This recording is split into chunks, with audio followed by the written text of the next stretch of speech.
बिल्कुल, मेरा जैसे मेरी मर्जी बहुत पुराना नारा है, उसके ऊपर से बहुत डिबेट भी हुई है। और मेरा जैसे मेरी मर्जी का मतलब ये है कि अगर मैं सड़क पर चल रही हूँ तो मुझे हरासा नहीं करना चाहिए। साथ साथ उसका ये भी मतलब है कि मैं मेहनत मजदूरी कर रही हूँ तो मेरी जिस्म की ताकत से ज़्यादा मेरे से काम ना लिया जाए। साथ साथ उसका ये भी मतलब है कि अगर बच्चे जी बिल्कुल जी, आज जैसे कि ख़वातीन का आलमी दिन है और हम इस टाइम मौजूद हैं यहाँ पे, कुछ ख़वातीन वॉलंटियर्स हमारे साथ मौजूद हैं, उनसे बात करते हैं कि आज के दिन का मकसद क्या है और इनकी जो औरत मार्च है उसका क्या मकसद है। जी अस्सलाम वालेकुम जी, ख़वातीन का आलमी दिन है और ख़वातीन का आलमी दिन दुनिया भर में मनाया जाता है, पाकिस्तान में भी हमेशा से मनाया जाता है। पिछले कुछ 7 सालों से औरत मार्च हर साल निकलती है, लाहौर, कराची, इस्लामाबाद, मुल्तान, हैदराबाद, कोयटा, भोटकी जैसे शहरों में भी।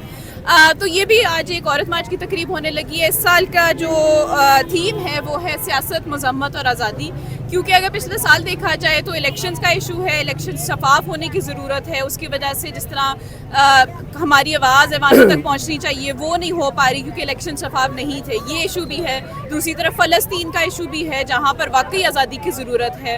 तो हमें लगता है कि मज़म्मत की जो सियासत है उसके थ्रू हम आज़ादी तक पहुँच सकेंगे, तो उसके ऊपर बात की भी है। आप क्या समझती हैं, आपका सियासत में क्या रोल है? आप किस तरह इस मार्च से वो इलेक्शनों को आप कह सकती हैं कि वो उनमें धांधली नहीं हुई, शफाफ नहीं हुए, कैसे कह सकती हैं? बिल्कुल, मैं बताती हूँ। औरत मार्च भी शहरियों का है, शहरियों की अपनी आवाज़ सुननी होती है। उसके बरक्स हमने ये देखा है कि जब इलेक्शंस होते हैं तो पॉलिटिकल पार्टीज़ बस एमी सा मंशूर बना के शाया कर देती हैं। उसमें औरतों को, ट्रांसजेंडर अफराद को कंस्टिट्यूंसी नहीं समझा जाता, उनके इश्यूज इंपॉर्टेंट नहीं समझा जाता। यहाँ तक कि जब मोहल्ले मोहल्ले पार्टीज़ कैनवसिंग के लिए जाती हैं उनके पास अपनी ख़वातीन रुकनी पूरी नहीं होती। पिछले इलेक्शन में तो हमने ये भी देखा कि जो रिक्वायरमेंट है कि मिनिमम 5% जनरल टिकट्स आपने ख़वातीन को देने, वो भी रिक्वायरमेंट पूरी नहीं हो पाई। तो इस तरह इस सिलसिले में ख़वातीन का मुनज़्ज़म होना। अच्छा ये बताएं मुझे, ये कुछ बैनर्स उठाए हुए हैं, मेरा जिस्म मेरी मर्जी, ये क्या सेंस है, क्या इसका मतलब क्या है? पैदा करने का जो डिसीजन है, जो कि आमतौर पूरा ससुराल ले रहा होता है, वो सबसे पहले खातून का होना चाहिए, बच्चा उसने पैदा करना है। अगर आपको यहाँ से गिरफ्तार कर लिया जाए तो फिर आप क्या करेंगी? एहतजाज करेंगे, हमारे राइट्स हैं, ट्रायल होगा, इन्वेस्टिगेशन होगी, वो उसमें से गुजरेंगे। मैं आपका सवाल नहीं समझी। देखिए ना, पुलिस इतनी आई हुई है, अगर आपको गिरफ्तार कर लें देन अगर हमने कोई कानून तोड़ा है तो गिरफ्तार कर सकते हैं, उसके बाद राइट्स होते हैं इन्वेस्टिगेशन के और ट्रायल यानी के। कि आप कह रही हैं आपका ये पीसफुल एहतजाज है? बिल्कुल, तो क्यों करेंगे अरेस्ट? जी बिल्कुल, जिस वक्त हम मौजूद हैं प्रेस क्लब के बाहर, जहाँ पे आज ख़वातीन का आलमी दिन मनाया जा रहा है। एक दोस्त साथ है, उन्होंने एक बैनर उठाया हुआ है, उनसे बात करते हैं कि इसका मकसद क्या है, इसका मतलब क्या है। अस्सलाम वालेकुम जी, कैसे हैं आप? जी खैरियत। अच्छा जी, मैं मार्च इसलिए कर रहा हूँ, मेरे बैनर पे लिखा है कि मर्द करे तो स्टड और अगर औरत करे तो स्लट। इसके पीछे रीज़न ये है कि आजकल सोसाइटी में अगर देखा जाए, स्पेशली जेन ज़ी में, if a guy sleeps around, people would call him a stud. Whereas if a woman sleeps around, people would call her a slut. तो दिस इज ये मैं इस वजह से मार्च कर रहा हूँ, इस चीज़ को ठीक करने के लिए। क्या ठीक करना चाह रहे हैं आप कह रहे हैं कि वो स्टड ना कहा जाए उसको? नहीं, अगर लड़के को स्टड कहा जा रहा है तो औरत के लिए भी कोई ऐसा फिर चीज़ इंट्रोड्यूस करे ना, क्योंकि slut is a negative thing और स्टड में उसके बाद समझ के बंदा अपने आप को बड़ा कोई शेर समझता है। आप स्टड और स्लट में फ़र्क क्या है? स्टड और स्लट में ये फ़र्क है कि स्लट इज बेसिकली जिस तरह उर्दू में लफ्ज बोले जाते हैं, रंडी, गश्ती, इस तरह के लफ्ज के ऊपर स्लट है। खातून को कह दिया, खातून को कह दिया। लेकिन मर्द के लिए कौन सा लफ्ज है स्टड? अगर आप स्टड को सर्च करें, गूगल पे आप बेशक पढ़ लें, तो stud is not a negative thing. Even के मूवीज में जो हीरोज होते हैं उनको स्टड बुलाया जाता है। हमेशा से ये चीज, प्लेयर हो गया, गेमर हो गया, स्टड की जगह अगर हम प्ले बॉय कर दें फिर ठीक है? नहीं, वो भी सेम चीज है ना, लेकिन वो लफ्ज अच्छा हो जाएगा प्ले बॉय। नहीं, ये भी अच्छा लफ्ज है। एक लड़के के लिए स्टड तो हम हर चीज में यूज कर सकते हैं। स्टड ह्यूमन बीइंग में भी है, एनिमल्स में भी हो सकता है। जो स्टड लफ्ज है वो एक बंदा जब अपने बारे में सुनता है तो अपने आप को बहुत कोई शेर समझना शुरू कर देता है। मेरा मतलब स्टड मींस के ह्यूमन बीइंग्स, हमारे में भी स्टड है और एनिमल्स में भी यूज हो सकता है। बिल्कुल ऐसे। प्ले बॉय ठीक है, प्ले बॉय कर देते हैं। नहीं करने, बात ये नहीं करें क्या, हम इस वक्त मर्द की बात नहीं कर रहे हैं, हम औरत की बात कर रहे हैं। नहीं, और एक मिनट, जो स्टड है वो स्टड रोड्स पे खड़ा होता है, औरत तो खड़ी होती है। बताएं मुझे। इधर बात कहीं खड़े होने की ना खड़े होने की मुझे इधर बात, मेरे सवाल नहीं कर रहे आप, मुझे उल्टा वो कर रहे। नहीं, इधर बात ये है स्लट की। अब हम किसी राहगीर खातून को चलने को स्लट तो नहीं कहेंगे ना? नहीं, हाँ, जो एक स्पेसिफिक प्लेस पे खड़ी होगी, she got that she called slut कह सकते हैं। अब इवन क्या आप देखें, अभी मैं गाड़ी में बैठा था, इधर से जब औरतें कुछ गुजर रही हैं बैनर लेके, लोग अजीब अजीब बातें कर रहे हैं, सीधी बात है। और आप इस चीज को, क्योंकि आप एक मर्द हैं, आप भी चीज को समझ सक रहे हैं। जिस तरह मैं ये बात कर रहा हूँ ना, मुझे पता है इधर तो ये फिर आप चाह रहे हैं कि उस स्लर्ट को भी चेंज होना चाहिए ना। अगर को देखें भी ना change खवातीन होना तो जा रही हैं, हाँ जी। हम लोग सोच रहे हैं कि भाई कितना अच्छा सूट पहना है, इसकी पैंट बहुत अच्छी है, यही जिस बात कर रहे हैं तरह ना के आप। प्लेयर और स्टार्ट एक मर्द के लिए लफ्ज इस्तेमाल हो रहा है, तो उसी तरह औरत के लिए भी इस तरह कोई लफ्ज इस्तेमाल करना चाहिए। खूबसूरत लफ्ज को इस्तेमाल करना चाहिए। खूबसूरत लफ्ज जो तो इसमें यानी फिर हम positivity और पॉजिटिविटी negativity कह हो। सकते हैं कि और लोग उसको एज नेगेटिव थिंग एक दूसरे पे इम्प्लाई करने के लिए ना यूज करें। देखिए ना स्लर्ट्स जो होती है ना, अब अक्सर होटल्स में जब पुलिस रेड करती है हाँ जी। वहाँ से कुछ खवातीन गिरफ्तार वो होती हैं, स्लट्स नहीं होती, उनको वो sluts कहते हैं। प्रोस्टिट्यूट्स होती हैं, वो it's a different thing. Escorts and prostitutes are a different thing. और जो मैं इशू के बारे में बात स्लट्स कर क्या रहा हूं, होती हैं? Sluts basically someone who sleeps around, this is basically there तो वो जो होटल से पकड़ी जाती है वो भी स्लीप करती है। उनका तो काम है ना वो, क्योंकि उनका तो बिजनेस है।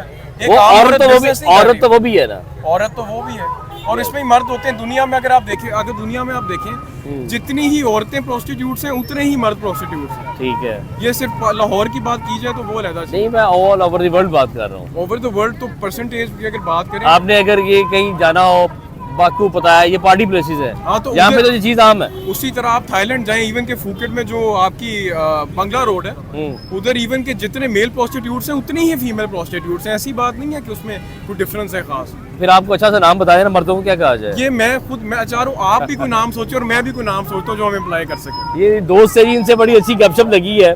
इन्होंने एक बैनर उठाया था जिसमें मर्दों को स्टड कहा जा रहा है और खवातीन को स्टड कहा जा रहा है, लेकिन ये खुद भी नहीं सोच रहे या इनके जेहन में भी वो कोई अच्छा सा नाम नहीं आ रहा। ये चाह रहे हैं कोई खवातीन को स्टड्स के अलावा कोई और अच्छा सा नाम दिया जाए, चाह रहा हूँ आप सारे लोग मिलके भी लेकिन नाम बेशक वो स्टड्स है या नहीं है, लेकिन वो ये कह रहे हैं नाम चेंज किया जाए। बिल्कुल ऐसे। जी अस्सलाम वालेकुम मैम, आज का जो ये औरत मार्च है इस बारे से आप क्या कहेंगी?